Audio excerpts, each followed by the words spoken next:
রাজধানীর শেরেবাংলা নগরে চলছে মাসব্যাপী জাতীয় বৃক্ষ মেলা। বৃক্ষপ্রেমীদের জন্য প্রতিদিন সকাল ৯টা থেকে রাত ৯টা পর্যন্ত খোলা থাকছে এই মেলা।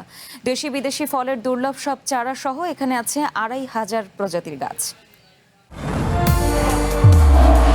নির্মাণে নাম্বার 1 শাহ সিমেন্ট। সবুজে ঘেরা শেরেবাংলা নগরের পুরনো বাণিজ্য মেলার মাঠ। আষাঢ়ের বৃষ্টি উপেক্ষা করেই জাতীয় বৃক্ষ মেলায় প্রকৃতিপ্রেমী ও দর্শনার্থীরা।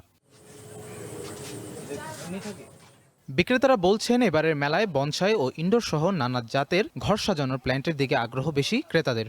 বৃষ্টির কারণে ক্রেতা কম থাকলেও আগামীতে বাড়বে বলে আশাবাদী তারা।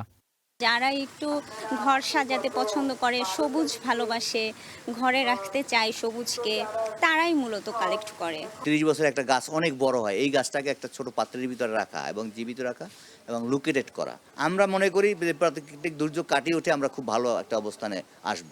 দেশি আমের পাশাপাশি মেলায় মিলছে চিংমাই, কিউজাই, বানানা ম্যাঙ্গোর মতো নানা জাতের গাছ। বৃক্ষপ্রেমীরা জানান, নতুন প্রজাতির গাছের খোঁজে প্রতি বছরই এই মেলার জন্য অপেক্ষা করেন তারা।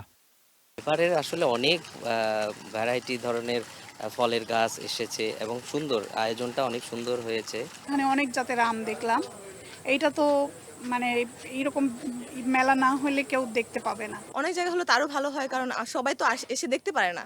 যেমন সে ঢাকার বাইরে যারা আছে তারা এত দূরে আসা সম্ভব হয় না। সরকারের সবুজ বাংলাদেশ গড়ার লক্ষ্যে এই মেলা গুরুত্বপূর্ণ ভূমিকা রাখবে বলে মনে করেন বন অধিদপ্তরের এই কর্মকর্তা। আমাদের বর্তমান যুগে যেভাবে জলবায়ুর উষ্ণতা বেড়ে গেছে, তাতে গাছের কোনো বিকল্প নেই। এত বৃষ্টির মধ্যেও প্রচুর বেচা কিনা হয়েছে এবং লোকজন মানে ফাঁকে ফাঁকে যখনই বৃষ্টি থামতেছে তখনই আসতেছে। ২৫০০ প্রজাতির গাছ নিয়ে সাজানো এই মেলায় রয়েছে ১১৮টি স্টল। গত ৯ জুলাই শুরু হয় এই মেলা চলবে ৯ আগস্ট পর্যন্ত। সৈকত খান, ওয়ান নিউজ, ঢাকা।